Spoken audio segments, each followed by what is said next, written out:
이곳은 1960년대 미국의 한 은행입니다. 각 은행 창구들이 손으로 지폐를 세워가며 손님과 거래도 하고 또 새로운 상품도 상담하고 아주 북적이는 가운데 한 창구만 분위기가 조금 이상합니다. 헨리 비미스 씨의 창구군요. 그의 고객인 체스터 부인은 아주 못마땅한 상태입니다. 헨리가 자신이 푹 빠져 있는 찰스 디킨스의 소설 데이빗 코퍼필드에 대해서 떠들어대느라 정작 돈을 잘못 세고 있기 때문입니다. 고객이 결국 짜증을 내며 돌아선 뒤에도 헨리는 책상에 있던 데이빗 코퍼필드를 다시 집어들고 읽느라고 자신이 방금 저지른 실수에 대해서도 떠나간 고객에 대해서도 개의치 않습니다.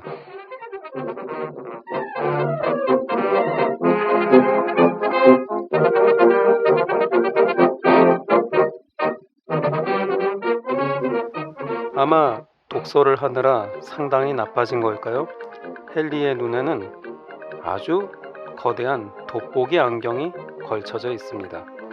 손님이 창고에 없는 사이 그 안경을 연신 쓸어 올리면서 책을 펴고 있는 헨리였습니다. 그런 헨리를 보다 못해 은행장이 자신의 방으로 호출을 하고 맙니다.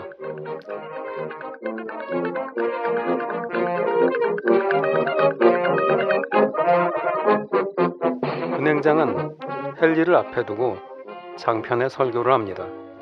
조직원이 갖춰야 될 덕목, 은행원이 갖춰야 될 자세, 직장인이 해야 하는 일들을 열거를 하면서 아주 노골적으로 설교를 합니다. 하지만 헨리는 그 셋 중 아무것도 갖춰져 있지 않은 것 같다며 오직 책 읽기에만 관심을 둔 헨리가 큰 문제가 있다며 은행장은 장편의 설교를 하는 것입니다. 은행장은 아예 최후 통첩이라며 으름장까지 날립니다. 이대로 뒀다간 당신은 공원 벤치에서 구직에 관련된 독서나 실컷 하게 될 것이니 더 이상 직장에서 이런 책 읽는 취미에 열중하지 말라고 말입니다. 그러잖아도 최근에 헨리는 점심시간에 은행 금고까지 몰래 내려가서 금고 안에서 책을 읽다 걸리기도 했습니다.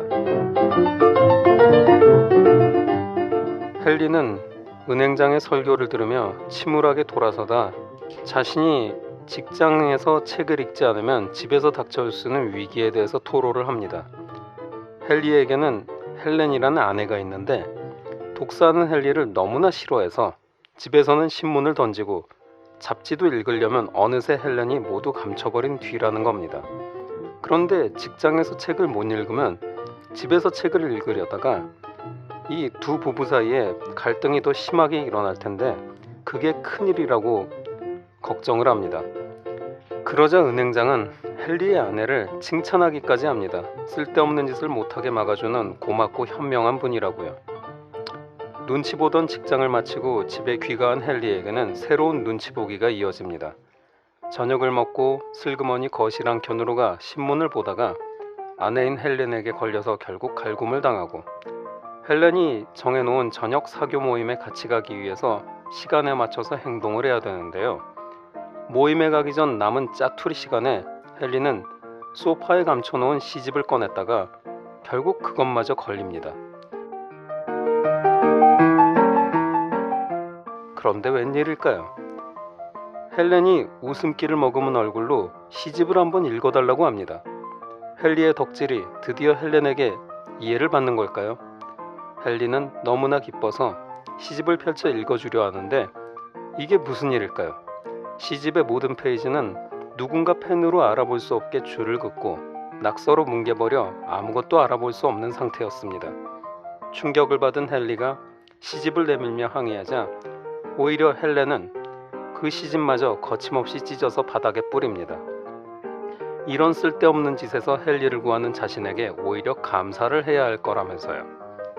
헨리에게는 이 모든 일들이 항상 벌어지는 일과였기 때문에 곧 마음을 가라앉혀 봅니다.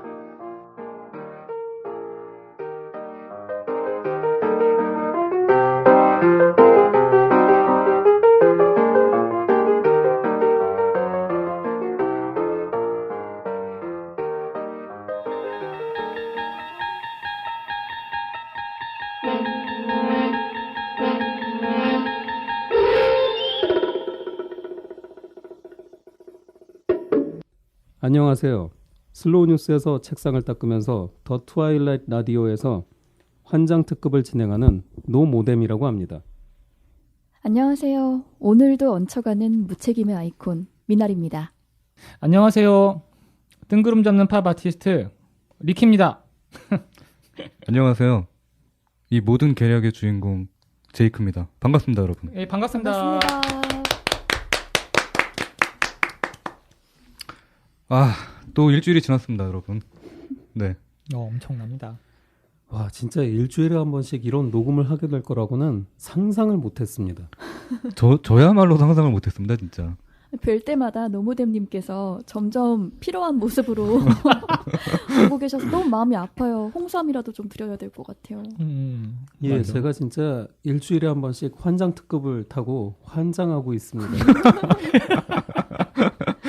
진짜 매회 그 환상 특급 에피소드를 저희한테 먼저 보여주실 때마다 환장하고 계신 게 보입니다. 그러니까요. 거의 자신의 지금 생명력을 깎아가시면서 네. 이런 방망이 깎는 노인이 아니라 영화 깎는 노인처럼. 그래도 제가 지금 보이는 모습은 되게 초췌하지만 저번 주보다는 나은 상태입니다. 맞아요.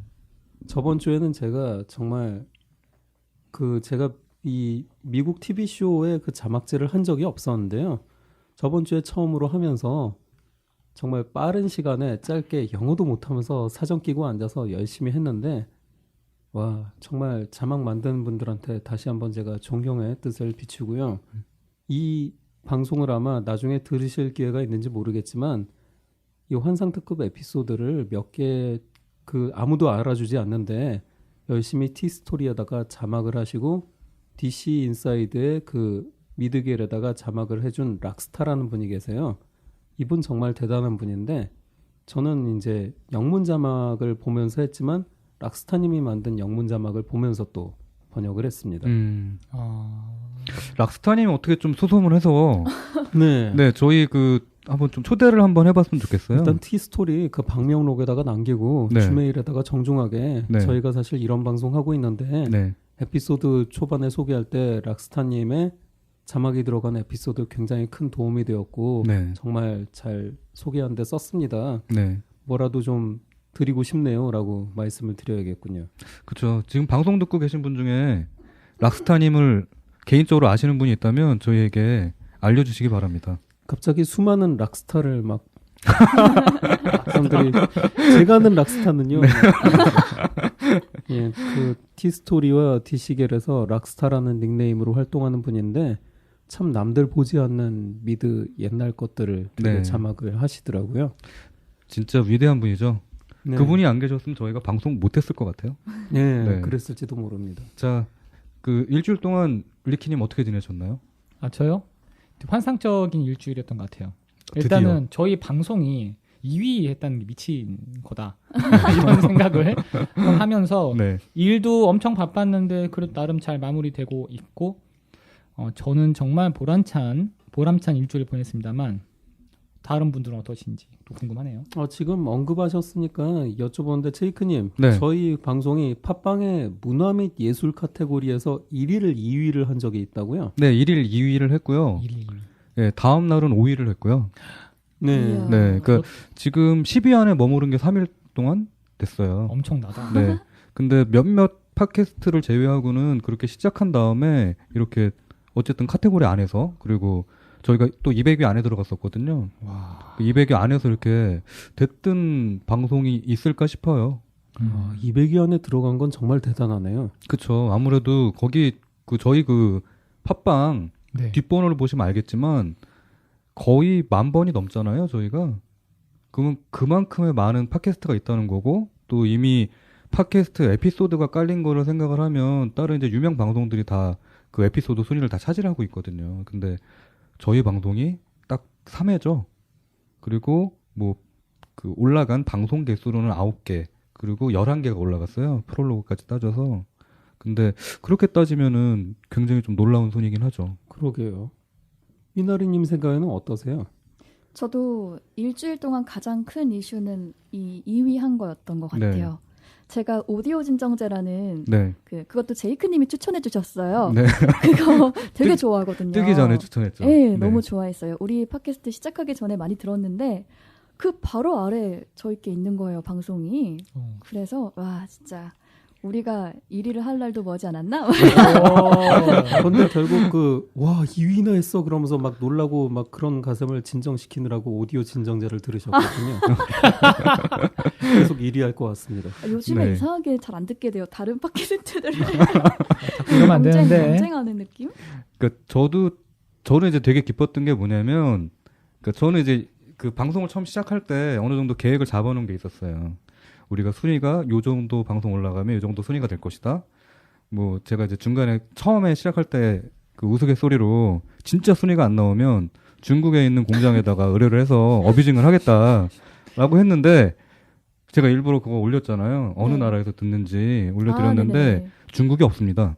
완 신기해. 네. 중국이 없는데 그 정도 올랐다는 건 우리는 더 올라갈 수 있다는 얘기예요. 그러네요. 네. 지금 중국 돌리시게요? 저기 요즘에 보면 비트코인 공장들 있잖아요. 거기서 그 비트코인 돌리면서 뭐 하겠어요. 그냥 팟캐스트나 계속 들으라고 그러지. 좋네. 네. 빨리 중국어 번역을 해야 되겠습니다. 네.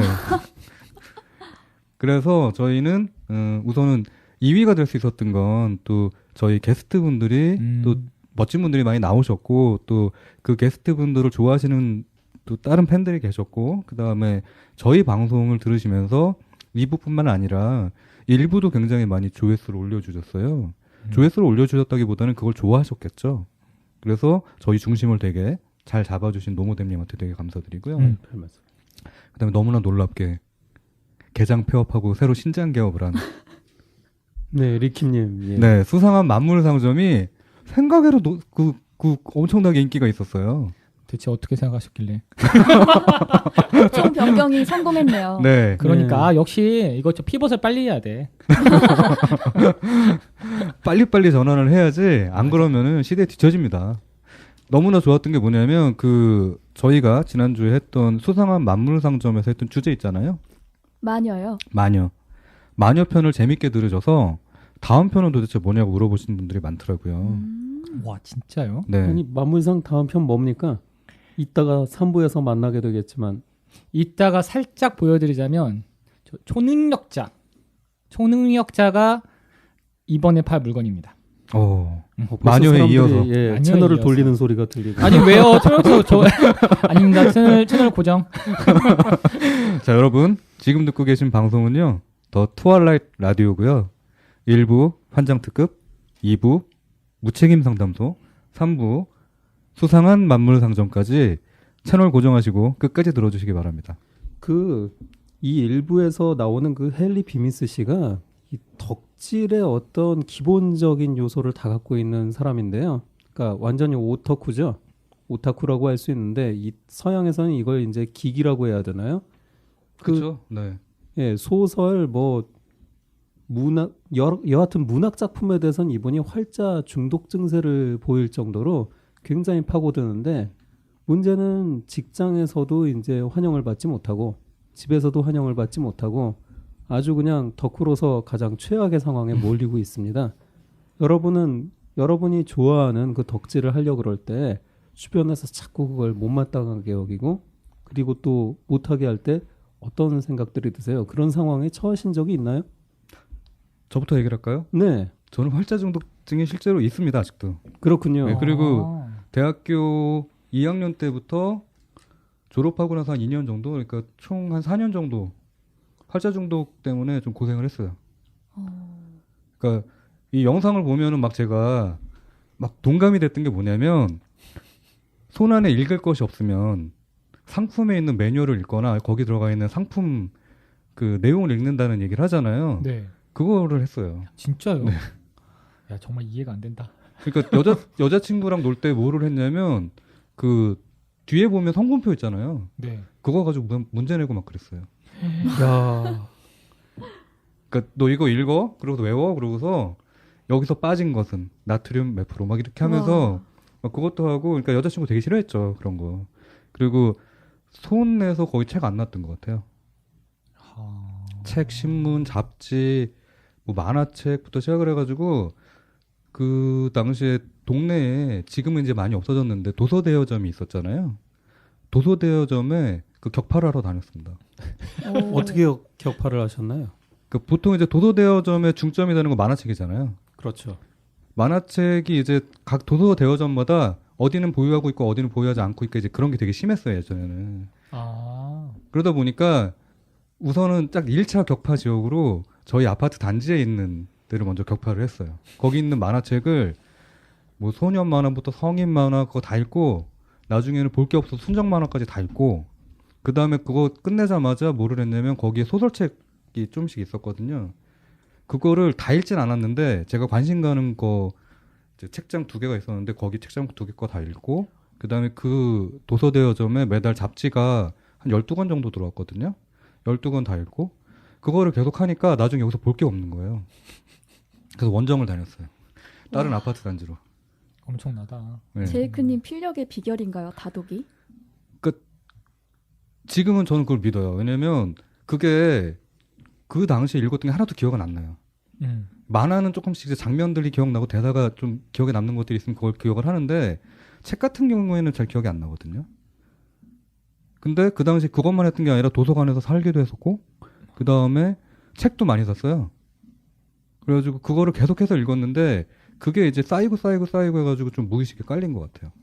지금 방금 얘기 듣고 떠오르는 게 그 제가 얼마 전에 루킨로프트 이서진 대표님을 뭐 만나서 이야기할 기회가 있었는데 그분이 그 얘기하더라고요. 그 자기가 뭔가 정말 오리지널 자기만의 색깔이나 이런 거를 표출을 하려면 거의 목밑까지 뭔가 가득 차 올라야 된대요. 그러니까 아마 기억은 못 하시지만 그 수많은 책들 활자들이 무의식에 저장돼가지고 차곡차곡 쌓여서 도저히 참을 수 없으니까 지금 표출된 게 아닐까. 그때 진짜 토할 때까지 읽었어요. 저는 이제 한 가지 궁금했던 게 그렇게 도서대여점에서 격파를 하시게 된 원인 중에 하나는 혹시 네. 시간제였나요? 아닙니다.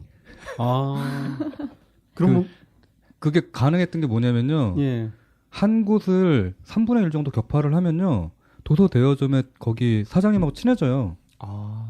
그러면 그 다음부터 할인을 받거나 뭐 한 권 빌리면 1+1도 가능했었고요. 더 나중에 친해지면 어떤 게 생기냐면 신간이 들어오면은 사장님들이 다 못 읽어요. 그럼 그 신간 들어온 걸 저한테 줘요, 다. 오. 그래서 이걸 가져가서 3일 동안 읽어보고 3일 안에 반납을 하면 그때 그게 그냥 반납했을 때 다 전액 환불인가 그랬대요. 그래가지고 와. 3일 동안 그걸 미친 듯이 읽고 갖다 주면서 거기다 이제 별점을 주는 거예요. 이 만화 될 것 같아요. 이 소설은 내가 볼 때는 이 작가 거 중에 제일 재미없어. 막 이런 식으로 해서 코멘트를 해줘요. 그러면은 거기 있는 이제 사장님들이 그걸 다 이제 반납을 하거나 들여놓거나 아니면 뭐 2권씩 들어놓는 것들도 있거든요. 이제 그걸 하면서 저 같은 경우에는 어느 정도 시간 지난 다음에 거의 돈 안 들이고 왔어요. 정말 격파를 하셨군요. 네, 격파를 하러 다닌 거죠. 전 이 이야기 들으면서 또 놀랐던 게 뭐냐면 제가 볼 때 제이크님이 그걸 잘 하시거든요. 저평가 가치주를 딱 선별해가지고 이거 될 것 같아. 네. 같이 투자하시는 걸 되게 잘 하시는 것 같은데 그때부터 그런 트레이닝을 좀 받으셨던 것 같네요. 네, 그리고 제 취미 중에 하나가 초판 모으기거든요. 그러니까 1판 1세 모으는 게 있는데 근데 그게 이제 그때 시작된 취미기도 하고 버릇이기도 한데 그게 뭐냐면 1판 1세가 너무 재밌는 게요. 유명한 작가들은 당연히 1판 1세가 잘 되죠. 네. 근데 유명하지 않은 작가들의 1판 1세를 보면요. 그 중에서 잘 될 것 같은 거랑 안 될 것 같은 거 구분이 돼요. 오. 그러면 이게 진짜 주식 같은 거야. 딱 사놓고서 1판 1세가 좋은 점이 뭐냐면 거기 오탈자가 다 들어가 있어요. 맞아요. 네, 그럼 그거 막 체크를 해놓는 거야. 그리고서 1판 2세를 다시 봐요. 그러면 내가 체크했던 게 수정이 돼 있나 안 돼 있나 이제 그 재미로 갖다 사는 거예요. 그래서 활자 중독자들은 이런 재미가 있어요. 사람들이 볼 때는 저 사람 저 책 보고 저거 뭐 아웃풋도 안 나오고 저 뭐 재밌나라고 생각하겠지만 또 그거는 또 그 나름대로의 또 재미가 있습니다. 그렇구나. 출판사에서 잠깐 편집자로 일했었는데 네. 신기하게 그런 걸 잘 찾아서 연락을 계속 주시는 분이 계세요. 제가 편집했던 책 중에 오타가 난 게 있었던 거예요. 근데 너무 웃기게 관자놀이를 네. 과자놀이라고 쓴 거예요. 그걸 지적받았을 때 너무 부끄러웠어요. 너무 저 같은 실수를 해가지고. 무의식의 발현이군요. 그러니까요. 관자보다 과자를 좋아하시는 거죠? 예, 그러니까 과자놀이 한번 하시죠. 과자 파티 한번 합시다. 네, 과자 파티 한번 하죠. 네. 그 미나리님은 그 덕질 하시면서 주변에 뭔가 못마땅하다라는 반응이 있었거나 그 리스크 같은 걸 느끼신 적이 있나요? 저는 그렇게 눈에 띄게 무언가를 덕질을 해본 적은 없는 것 같아요. 여학생들이 한 번씩 다 거쳐가는 아이돌 뭐 좋아하는 거 그런 거나 좀 특이하게 저 같은 경우는 그런 건 있었어요. 저는 음악을 너무너무 좋아하다 보니까 지금은 그렇진 않은데 예전에는 몇 년 전까지는 이제 멜론 같은데 새롭게 올라오는 모든 장르의 신곡을 30초만이라도 들어봐야 되는 거예요. 그 앨범 전체 다. 그래서 하루의 일과가 그러니까 하루의 마무리를 올라온 곡 계속 이렇게 막 이상하게 강박증처럼 막 들어요. 혹시나 이 중에서 되게 좋은 노래가 나왔는데 내가 못 들으면 안 되잖아요. 놓칠까 봐. 근데 그게 며칠이 밀리면 들을 양이 너무 많아지잖아요. 맞아요. 네, 그러니까 매일매일 들어야 되는 거예요. 그럼 사람들이 뒤에서 막 수군거리면서 저 사람 또 듣고 있어 막 그런 분위기 막 네, 없었나요? 혼자 해가지고 저는 이렇게 티나는 덕질 같은 건 해본 적이 없어요. 그러나 제가 들을 때 너무나 이거 꼭 얘기 드리고 싶은 게 있어요. 가끔가다 저한테 그런 거 물어보시는 분들이 계세요. 덕질 어떻게 해야 되냐고. 그럼 저는 공기로 숨 쉬듯이 하라는 얘기를 하거든요. 근데 그게 미나리님 하고 계셨던 거야. 맞아요. 되게 네, 당연하게. 당연하게. 그냥 방금 전에 얘기한 거에서 저도 너무나 이게 마음에 확 와닿던 게 뭐냐면 오늘 덕질을 내일로 미루면 덕질할 양이 너무 많은 거야. 맞아요. 네. 만약에 이거 3일을 놀라운 미뤄. 세계군요. 네, 3일을 미뤄. 그러면 3배가 늘어나는 거예요. 그러니까 이거를 되게 부지런하게 덕질하지 않으면은 나중에는 포기하게 돼요, 덕질을. 맞아요, 맞아요. 한 시즌을 날려요. 제가 회사 다니면서부터 포기했거든요. 네. 빡센 회사 다니면서부터 시간이 없어가지고 하루 이틀 밀리니까 포기하게 되더라고요. 저 같은 일반인한테는 굉장히 새로운 세계가 지금 무슨 소리시죠? 지금 뭐 자꾸 일반인 코스프레 하세요. 읽고 해제. 그러면 안 돼요. 근데 원래 일코는 참 재미있습니다 이게. 야 무서워. 아니, 밍아웃. 일코를 덕질하시는구나. 아, 제가 그런 그 느낌이었구나. 예전에도 계속 말씀드리지만 제가 일코를 하도 끈질기게 하니까 네. 사람들이 이제 코드네임을 붙여준 거예요. 일반인. 넌 앞으로 더 일반인이다. 네. 지금 더가 네, 붙네. 아주 더가 마음에 붙죠. 들고 그래서 일코를 계속 하고 있습니다. 네. 링님은 어떠세요? 저 같은 경우에는 제가 곰곰이 저 자신을 돌아보니까 스토리 자체에 관심이 있기보다는 제가 인물, 캐릭터, 세계관 이런 데에 관심이 있더라고요. 그걸 어떻게 알 수 있었냐면 뭐 지금은 나무 위키인데 옛날에는 뭐 NI 위키라든지 뭐 이런 거를 보면 제가 세계관이나 캐릭터, 예를 들면 마블이나 아니면 제가 정말 좋아해가지고 계속 팠던 것 중에 하나가 러브크래프트 네. 그 세계관이 있거든요. 예, 크툴루 세계관. 사랑의 대명사죠. 네, 그때 뭐 게임 회사 있다 보니까 잠깐 이거 짚고 넘어가야 돼. 지금 러브크래프트라 그랬는데 사랑의 대명사라 그랬어. 일반적으로 알려진 사실 아닙니까? 아주 그냥 지긋지긋하고 끔찍한 악몽 같은 사랑을 만나게 되실 겁니다. 그런데 좀만 더 말씀드리면 그 와우의 캐릭터에 그쪽 워크래프트 세계관의 하나에 좀 녹아들기도 하고 네. 그다음에 되게 많은 데 파생됐어요.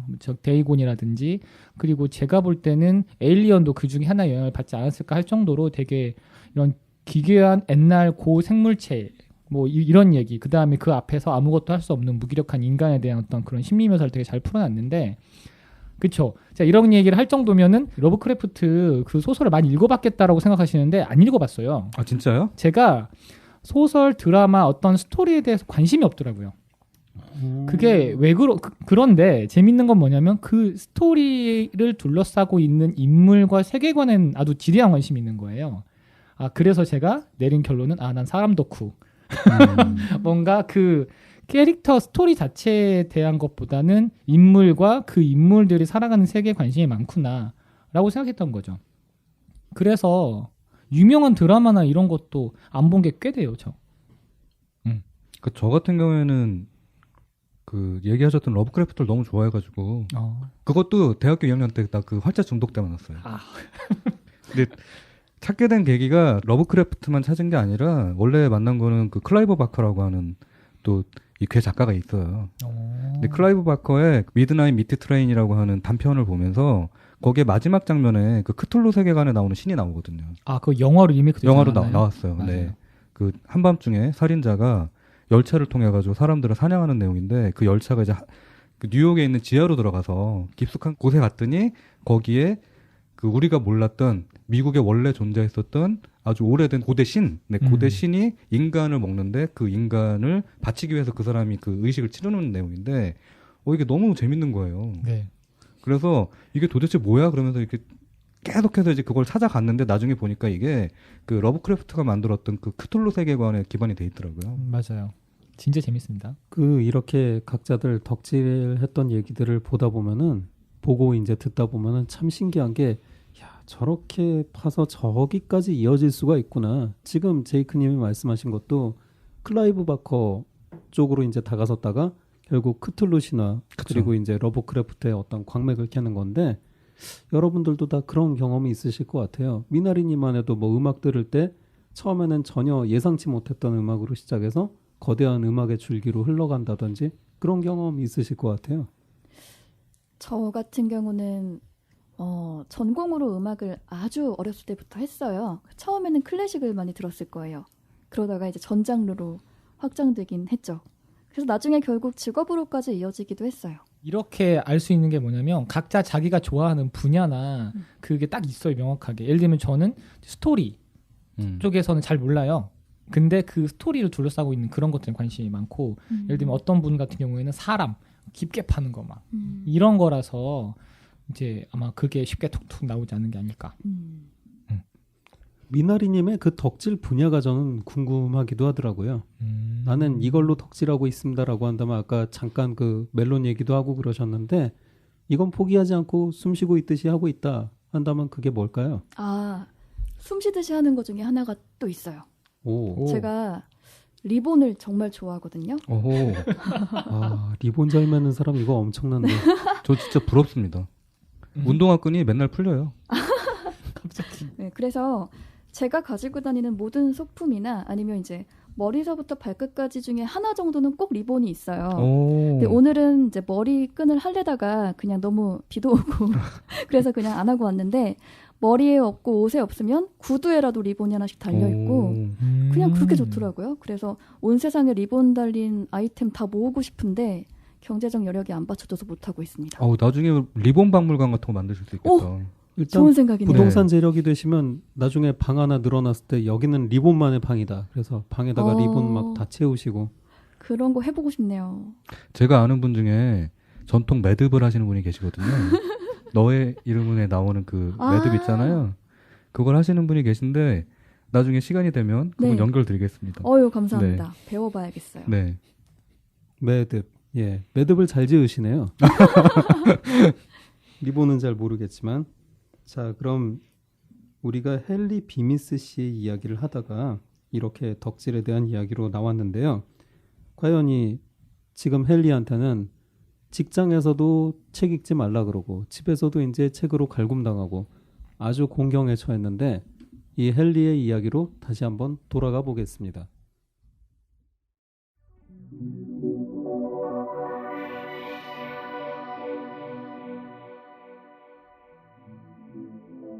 다음 날 헨리는 점심시간이 되자 읽을 거리들을 도시락과 챙겨서 또 몰래 지하의 육중한 은행 금고 안으로 들어갑니다. 그 안에 들어가 있으면 아무도 자신을 찾지 못하는 평안함이 유지되기 때문이죠. 점심나절 동안의 단편소설을 만족스럽게 다 읽고 그제서야 신문도 펼쳐보는 헨리입니다. 그런데 그날따라 유독 신문 제목이 눈에 잘 들어옵니다. 가공할 만한 수소폭탄의 위력에 대한 것인데요. 이때는 1960년대 냉전 시대라서 언제 벌어질지 모르는 핵전쟁에 대한 공포가 세상을 감싸고 있기도 했습니다. 그때였습니다.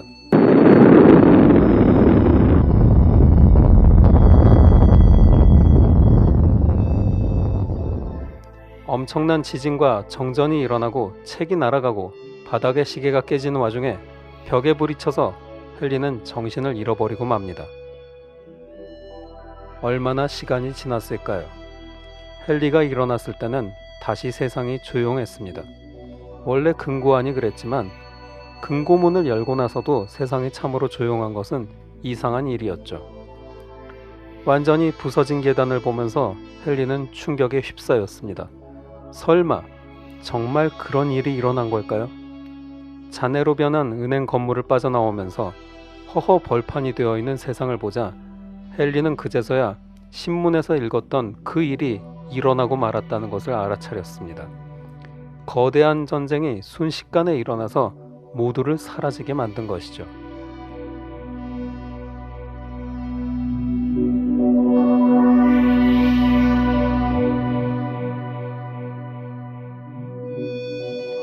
하루 종일 폐허 위를 걷고 또 걸으며 헨리는 자신이 완전히 혼자가 된 세상이라는 것을 발견할 뿐입니다. 충격에 빠진 헨리는 여러 날이 지나고서야 자신에게 닥쳐있는 좋은 점과 나쁜 점을 생각해 봅니다. 나쁜 점은 우선 매우 고독하다는 것입니다.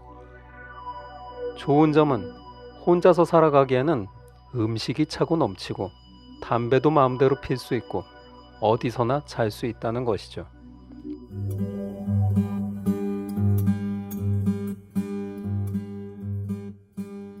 좋은 점을 마음에 새기며 다시 여러 날이 지나자 헨리는 이제 폐허 여기저기를 돌아다니면서 혹시나 사람의 그림자가 없는지 찾는 것이 일이 되었습니다.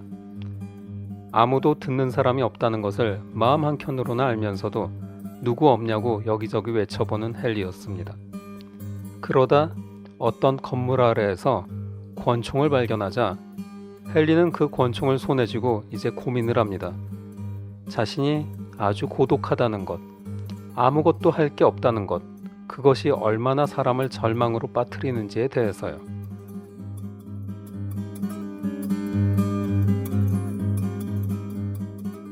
급기야 권총을 머리에 스스로 겨누고 세상을 마지막으로 돌아보면서 헨리는 이제 자신의 그런 행위가 용서받을 수 있기를 바라고 있었습니다.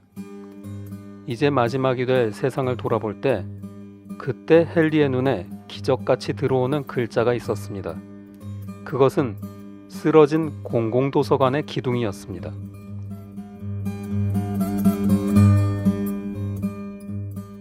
헨리는 한 걸음에 뛰어가서 공공도서관의 잔해에서 그가 아끼던 보물들을 발견합니다.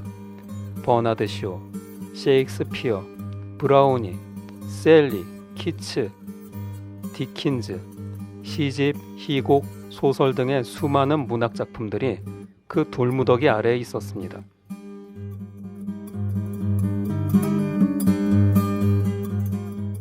헨리에게는 무엇보다 이제 이 책들을 누구의 방해도 받지 않고 충분히 즐길 만한 시간이 있었습니다. 꽤 오래 걸려서 헨리는 도서관에서 찾은 책들을 자신이 몇 년에 걸쳐서 읽을 수 있도록 월별로 연도별로 잘 분류를 하고 이제 그 행운의 독서를 시작하기 위한 흥분에 젖어들고 있었습니다. 얼마나 그리던 시간일까요? 그렇게 흥분에 젖어 헨리가 문학 구절들을 암송하고 인용하며 자신에게 닥친 행운을 찬양하는 사이에 헨리에게는 예기치 못한 아주 작은 사고가 일어납니다.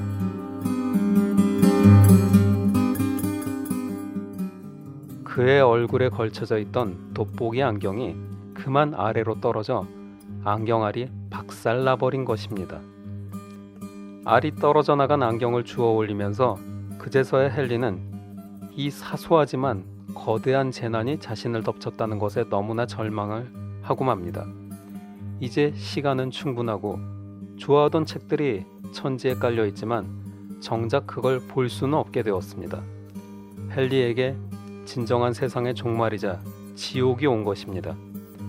이것은 너무 불공평하다며 흐느끼고 또 흐느끼는 헨리의 외침을 들을 사람은 아무도 없는 지옥. 환상특급에서 만날 수 있는 비극이었습니다.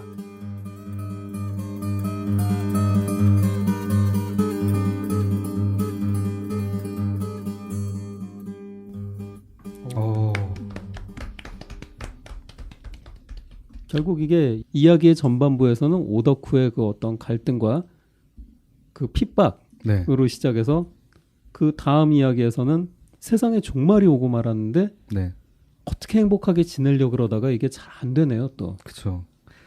저는 그 전반부에서 굉장히 공감도 많이 됐고 후반부 가가지고 그 절망적인 상황도 너무 공감이 되는 거예요. 저도 이제 안경을 쓰잖아요. 그러시군요. 네, 근데 제가 눈이 되게 나빠가지고 안경을 벗으면 거의 눈에 앞에 한 30cm 정도 가져와야지 글이 읽혀요.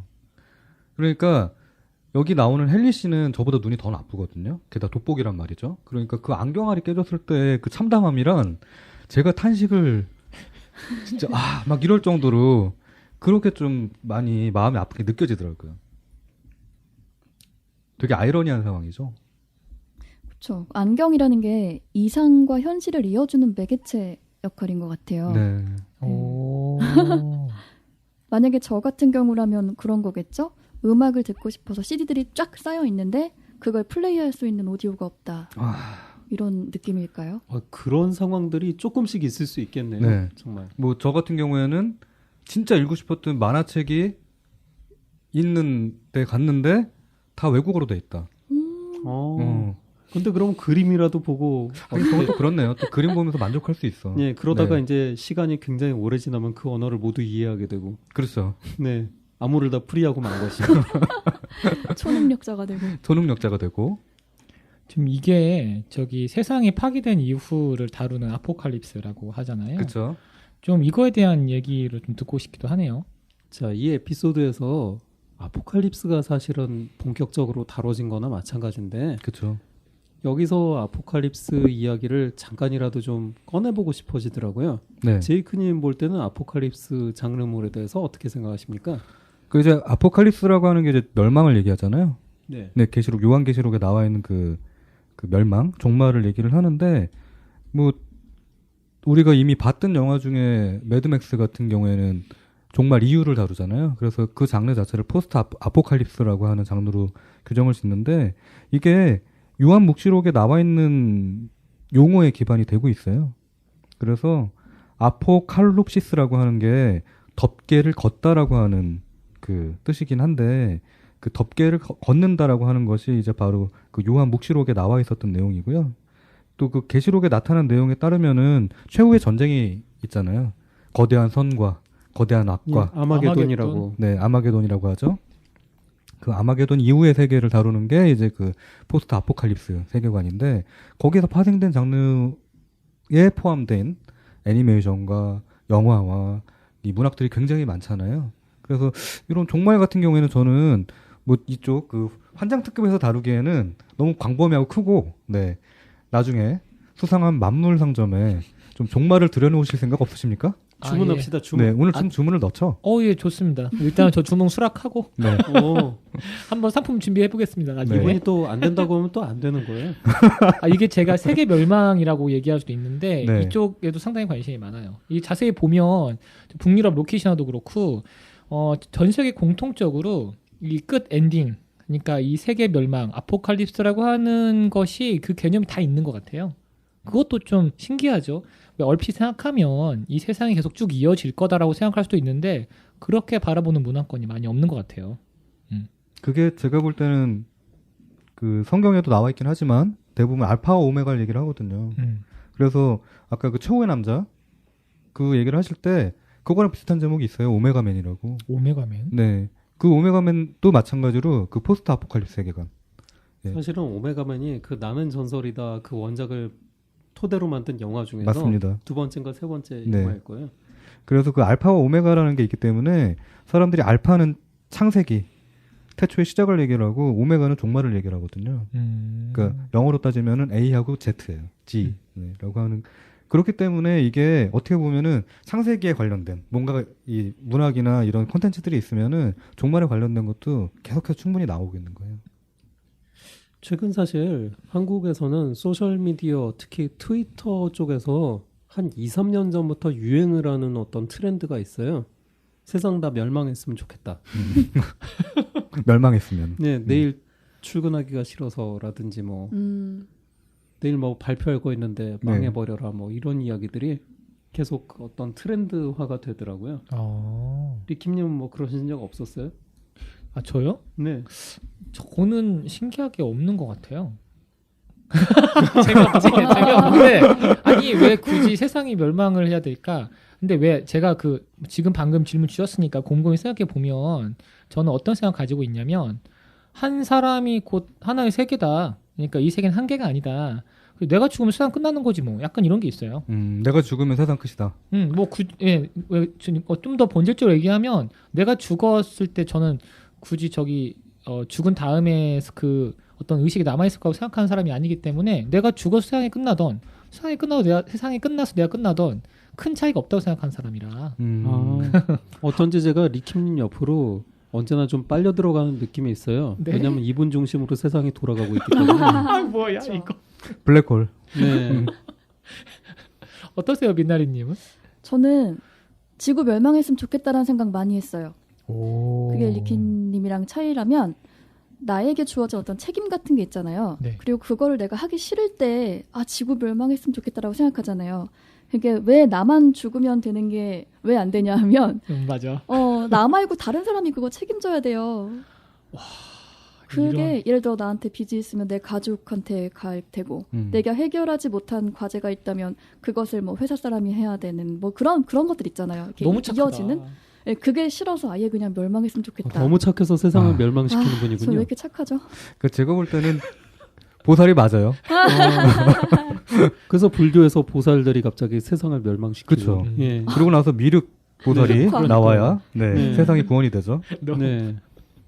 그 영화 중에 좀 추천드리고 싶은 영화가 하나 있어요. 뭐 나중에 이제 종말을 파실 거니까 거기서 네. 좀 더 자세하게 얘기를 하겠지만 세상의 끝까지 21일이라고 하는 영화가 있거든요. 이거 그 스티브 카렐이 나오는 영화인데 그 키이라 나이틀리랑 같이 나오거든요.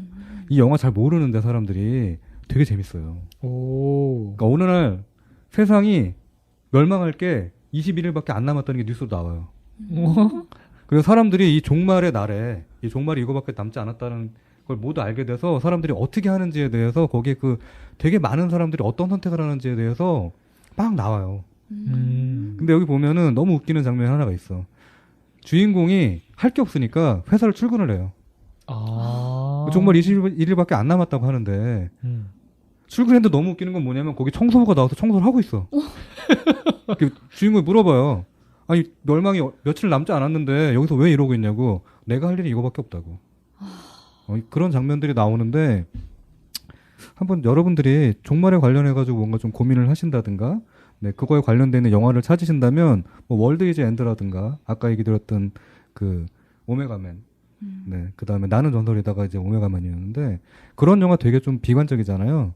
이 영화 되게 깔끔하게 잘 끝납니다. 그러니까 종말이 오긴 와요. 종말이 오긴 오는데 과연 이 사람들이 어떤 선택을 어떤 결정을 하게 될지에 대해서 좀 재밌게 보실 수 있으니까 한번 찾아보시기 바랍니다.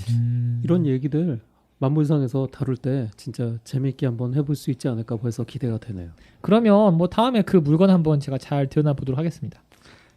그 진짜 난 만물상점의 크기가 진짜 내 눈으로 보고 싶어. 지난번에 내가 그 드래곤이 들어갈 수 있냐고 물어봤는데 들어놓을 수 있다고 그랬거든요. 아 그래요? 네. 이제 세상에 종말을 들어놓을 수 있냐고 그러니까 들어놓을 수 있다 그랬어. 내가 볼 때 저 사람 신 아닐까? 이거 무슨 하루인가요?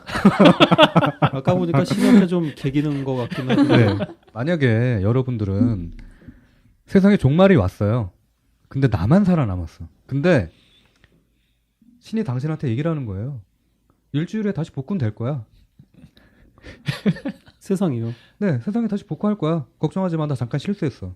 그러니까 일주일 동안 이 파괴된 세계에서 네가 살아남아야 되는데 좋은 거를 니네 마음대로 하렴이라고 했다면 쿨하다 신이. 네. 여러분들 뭐 하시겠습니까? 이때. 노모댐님? 그러니까 세상에 자기 혼자밖에 없고 그게 7일 동안 이어지는 상태라는 거죠. 그쵸. 일단 잠을 무지무지 많이 자고 네. 그걸로 다 끝났을 것 같다. 아 정말요? 7일 동안? 여러분 혹시 군대를 다녀온 남성분들 계십니까? 시간과 공간의 방이요.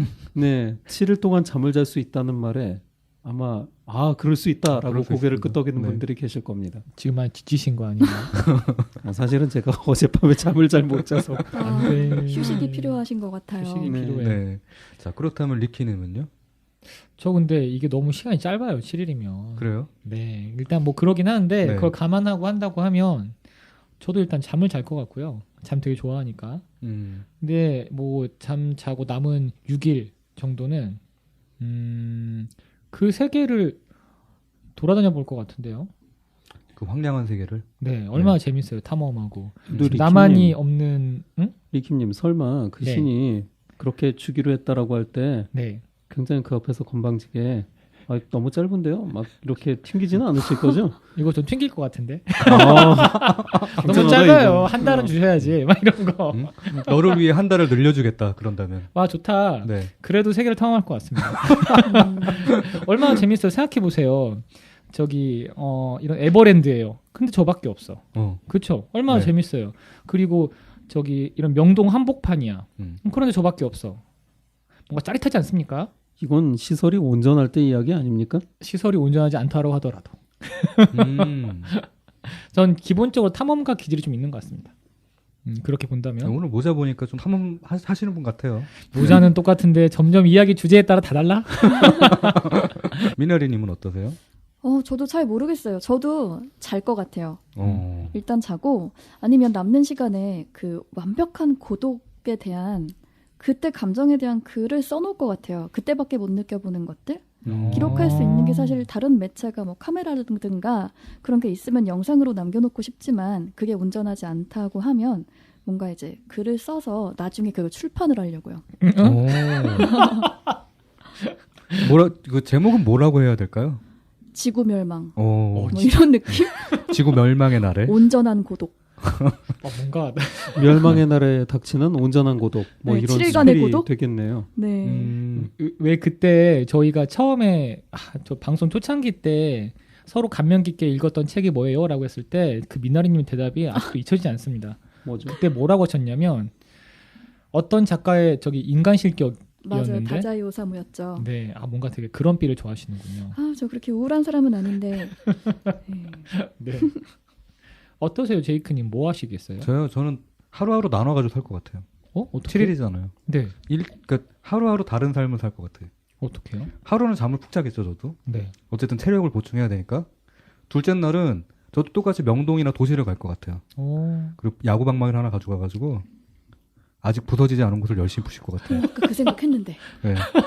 그게 무슨 완벽주의죠? 철저하게 부셔버려야 네. 돼. 저는 그 파괴된 공간에 있는 온전한 것이 싫을 것 같아요. 이거 왜 덜 부서졌어? 그러면서 네, 어차피 일주일에 다시 복구될 거잖아. 와. 야. 네, 그 만화 중에 클램프의 X라고 하는 만화 보면 거기 그 보호막을 씌우잖아요. 네. 근데 거기는 막 파괴가 되는데 밖에서 볼 때는 거기 파괴가 안 되잖아요.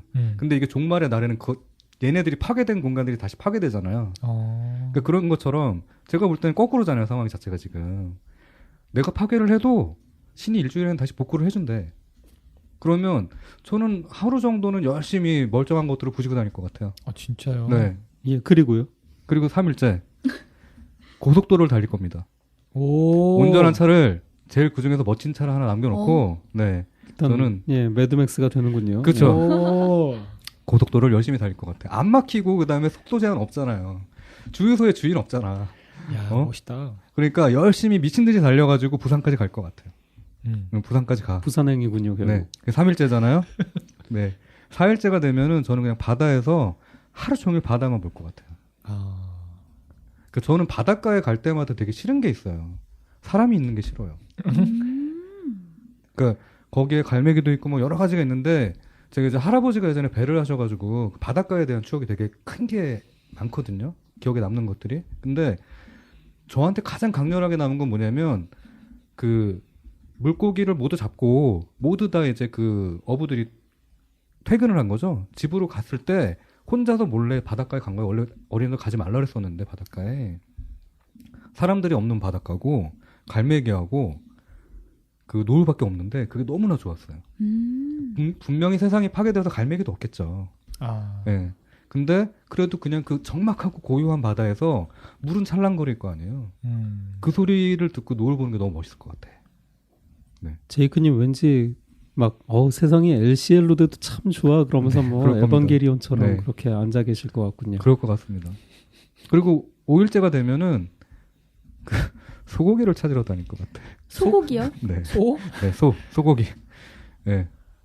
그래서 고기를 먹나요? 고기를 하루 종일 구워 먹을 것 같아요. 네. 진짜 먹는 거 좋아하시는군요. 네.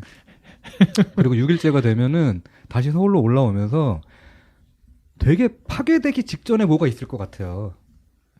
그러니까 느낌? 예, 느낌. 그러니까 전 세계가 파괴된 거잖아. 전 세계 멸망이 온 거잖아. 그럼 이제 이 영상에도 보면은 그 수소폭탄이 터져가지고 마을이 이제 황폐화된 그 모습들 있잖아요.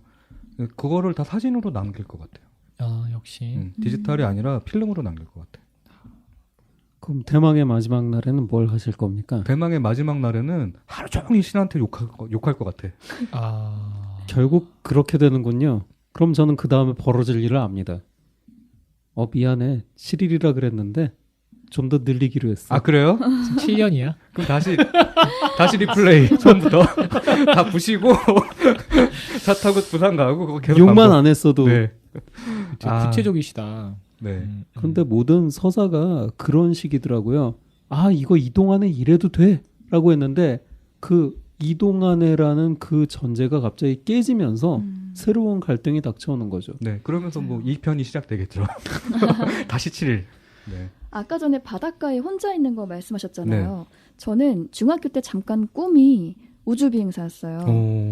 과학 쪽을 잘 못해서 포기했는데 네. 그 이유가 뭐냐면 아무도 없는 그 적막함, 정말 이 우주라는 공간에 나밖에 없는, 물론 이제 뭐 다른 행성에 뭐가 있을진 모르지만 그 완벽한 무의 상태, 네. 어떤 소리도 들리지 않고 어떤 빛도 보이지 않는 그걸 너무 경험해보고 싶은 거예요. 이 세상에는 소음이 너무 많고 네. 보고 싶지 않은 것도 많고, 그래서 정말 진짜 완벽히 혼자가 한번 돼보고 싶어가지고 우주비행사가 돼보고 싶다는 생각을 했어요. 네. 근데 갑자기 아까 그래비티 생각난다. 예, 그런 느낌. 그래서 아까 바다 말씀하실 때 좀 네네네. 공감했거든요. 아. 고동 얘기가 나와서 말인데 그 외로움을 견디게 해주는 도구가 혹시 있으세요? 다들 외로움은 좀 갖고 있잖아요. 각자의 외로움 그쵸. 고독. 네. 그 되게 또 신선한 그거네요. 질문이네요. 제이크님은 혹시 책일까요? 저는 저는 혼자서 즐기는 걸 되게 오랫동안 해와서 혼자서 즐기기 너무 많아요, 사실은. 그래요. 네. 저 같은 경우는 관찰이에요. 제가 저 사람 덕후라고 하지 않았습니까?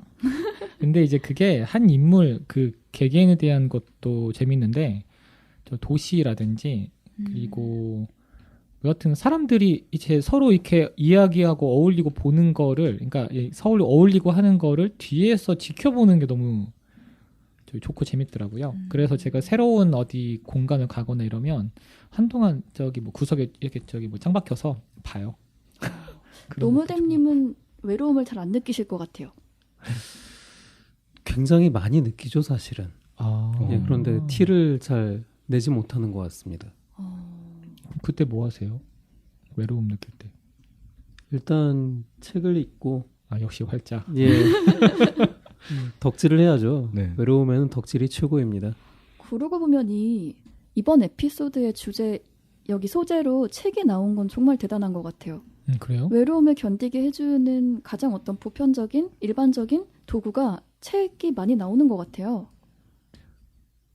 그러고 보니까 그걸 얘기 안 하셨어요. 민나리님이 그 자기가 혼자 있을 때 자기의 어떤 외로움을 극복하는 그런 방법. 저도 결국엔 활자인 것 같아요. 읽든 쓰든. 저는 쓰는 것도 많이 하는 것 같아요. 다들 활자 중독이시군요. 저를 제외하고. 아니, 이런 분이 책방을 맡았었단 말이에요? 그래서 제가 책방 바로 접고 바로 네. 신장기업한 거 아니겠습니까? 오늘 그 보이신 어떤 행동이나 패턴이 극중 인물하고 되게 닮아 계세요. 헬렌이라고 여기 나와요. 그 헬렌. 사실 저 그 헬렌 저 뭔가 사람들이 뭐 물론 여러분께 이거 해당 영상을 보여드릴 기회가 있을 건데 헬렌 욕을 엄청 하실 건데 왠지 이 사람이 이해가 되는 거야. 아, 진짜요? 네. 물론 너무 지나치게 했어요. 그런데 왜 이해가 되냐면 봐봐요. 내가 이제 나랑 결혼을 했어요. 근데 이 네. 사람 나를 안 보고 계속 책하고만 살아. 책하고만 얘기하고. 그러면 화가 안 나겠습니까? 그렇죠. 그래서 신문을 뺏고 책을 던지셨군요. 그렇죠. 저는 그게 굉장히 오래 쌓였을 거라고 생각합니다. 네, 그랬을 네. 것 같아요. 그 대사 중에 그런 게 있어요. 얼마나 그 헨리가 공감 능력이 부족하냐면 이 헬렌이 난 남편들이 공들인 대화를 무용지물로 만드는 건 용납 못해요라고 얘기를 해요. 그렇죠. 그런데 헨리가 갑자기 웃어요. 막 피식 웃어요. 그래서 뭐가 웃기죠? 그러니까 아니 여보 그저 남편들이라 했잖아요. 얼마나 남편이 많은 거예요? 남편은 나 하나잖아요. 이렇게 대답해요. 완전 동문서답이죠. 말꼬투리 잡아가지고 이 가장 가까운 타인과의 관계에서도 대화나 갈등 해결의 의지를 1도 안 보이는 거예요. 그 얼마나 답답해요. 늘 이런 식이었을 거예요. 이들의 대화는. 자, 그럼 만약 그렇겠죠. 미나리님의 이제 곧 결혼하실 남편분이 만약 그런다. 자, 어떻게 하시겠어요? 이분 뭐지? 그럼 안 돼. 그럼 안 되고? 아유, 근데 진짜 그러면 만날 수 없죠. 그래. 네. 외로우니까 또. 그래서 그렇게 애초에 그런 분들은 네. 이렇게 무언가 북북 찢는 행위가 그 사람이 정말 무슨 인격 장애가 있다기보다는 이 대화 소통의 부재에서 나온 그런 것 같아요. 그동안 얼마나 쌓이고 쌓였으면 네. 이렇게 폭발했겠구나. 말로 안 통하니까 행동으로 보여주는 거죠. 내가 이거에 이만큼 화가 나 있다라고. 그렇지. 아무래도 이 부분은 방송에서 편집될 것 같은데 아니 지금 제가 하려는 얘기예요. 미나리님이 지금 그 부분 인용을 해주셨잖아요. 네네네. 사실 그 부분이 제가 번역에서 굉장히 공을 들인 부분이에요. 원래 원어에는 전혀 다르게 표현이 되어 있거든요. 그 허스밴드 오브 마인이라고 하니까 허스밴드 오브 마인? 그러면 허스밴드들이 되게 많은데 그 중에 마인도 있는 거야? 하는 식으로 이분이 비웃거든요. 그러니까 직역을 하자면 내 남편이 그러는 건 용납할 수 없어요. 그러자 하하 하고 웃으니까 이제 아니 왜 웃기죠? 그랬더니 아니 내 남편이란 표현이 남편들이 많은데 그 중에 내 것도 있고 뭐 네 것도 있고 뭐 그런 식으로 많은 건가는 우스개가 들어서 근데 이게 직역을 하자면 전혀 이게 와닿지가 않는 표현인데 제가 그래서 이거 어떻게 해야 이 뜻을 살릴 수 있을까 되게 하다가 잘하신 것 같아요. 의역을 한 거예요. 이거는 이렇게 남편들이라고 하면 오히려 뜻이 더 잘 와닿을 것 같다. 자, 진짜 저는 깜짝 놀란 게요. 매회 그 다른 분이 번역한 것도 있고 이제 노모댐님이 번역해서 보여주고 계신데 영화 관계자분들 이거 꼭 들으셔야 됩니다. 왜냐면 우리나라에 이 번역을 할 때 굉장히 그 잘못된 표현을 가지고서 번역을 해가지고 이 팬들을 빡치게 하는 경우가 많은데 제가 볼 땐 노모댐님한테 맡기면은 팬들한테 굉장히 좀 공감을 끌어내면서 그거에 대해서 아마 사람들이 수군대진 않을 것 같아요. 저 그럴 것 같은 게 네. 정말 노무대님이 정말 델리케이트하고 꼼꼼하시단 말이에요. 그러니까 이런 분이 번역을 하시는 게 저희가 다 접할 수 있다는 게 너무 좋은 것 같아요. 네. 태어나서 처음으로 이번에 두 번째로 해본 건데 두 번째인데 이 정도면 제가 볼 때는 네, 황석희님 긴장하십시오. 저 영어도 못하는데 자 이게 이야기가 나왔으니 그 에피소드 이제 뒤편의 이야기로 가자면요.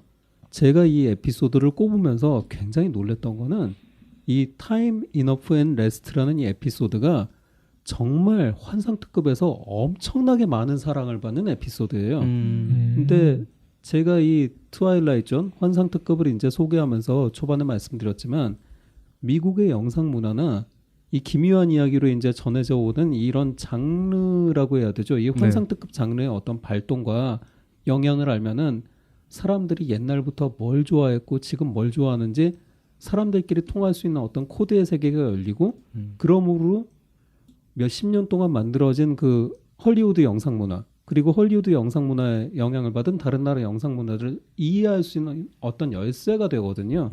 근데 이 타임 이너프 앤 레스트가 바로 그 거대한 열쇠 중에 하나입니다.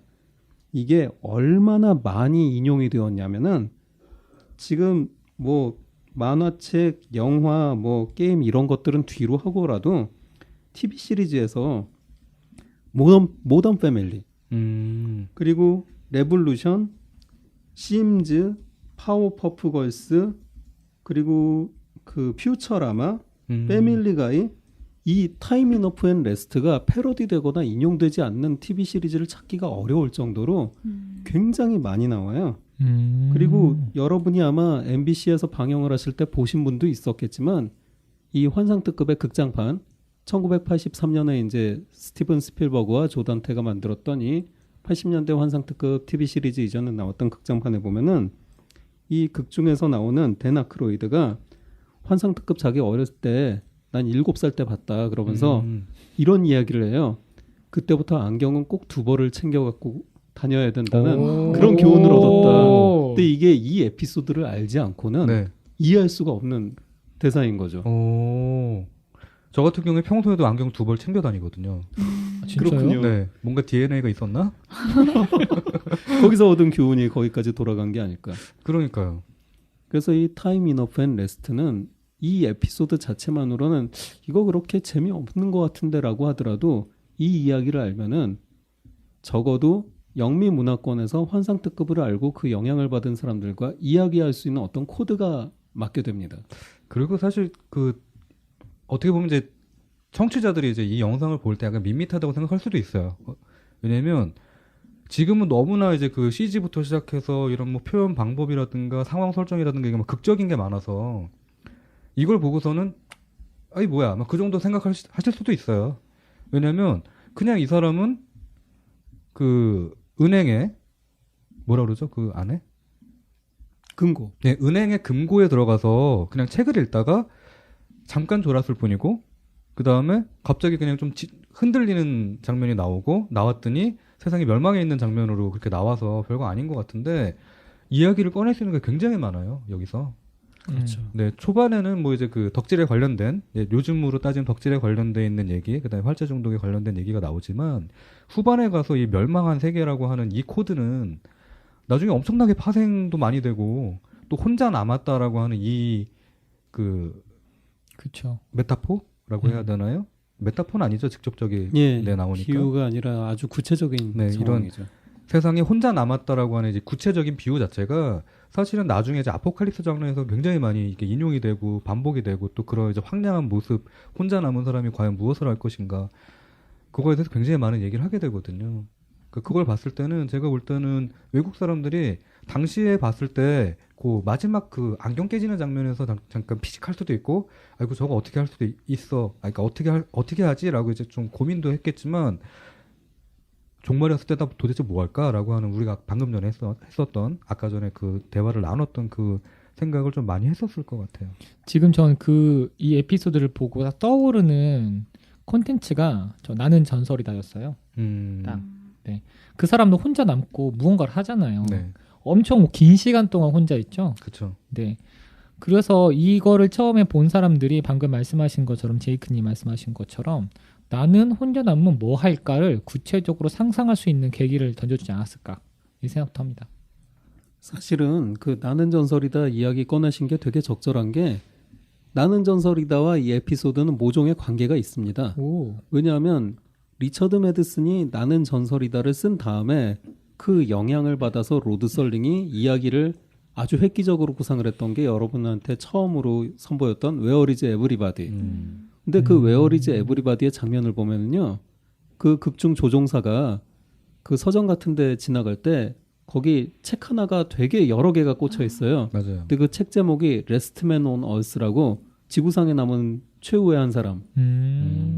그런 제목의 소설은 그 당시 나온 적이 없었지만 그게 나는 전설이다의 영향을 되게 보여주는 그런 에피소드기도 하고 네. 그리고 1화에서 나왔던 그 제목이 마치 이 타임 이너프 앤 레스트의 어떤 복선 구실처럼 다시 이 이야기로 이어지게 되는 아주 재미있는 관계가 펼쳐지는 거죠. 그리고 결국 리처드 매드슨은 환상특급 시리즈에 굉장히 반했기 때문에 나중에 여기에 직접 참여를 하게 되고 그리고 로드 설링과 같이 환상특급의 전설을 또 이뤄나가는 한 사람이 되는 거죠.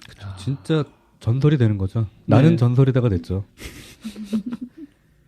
자, 어떻게 재밌게 들으셨는지 모르겠지만 이 에피소드들이 그 환상특급에서 상당한 그 균형미가 있습니다. 이 환상특급의 그 에피소드 유형들을 보면 그 웨어 이즈 에브리바디라는 이 첫 번째 이야기에선 되게 뭔가 기괴하고 소름 끼치는 막 그런 느낌들을 줬다고 한다면 네. 그 두 번째로 이어지는 천사들의 업적에서는 되게 따뜻하고 인간미 있는 이야기. 그렇죠.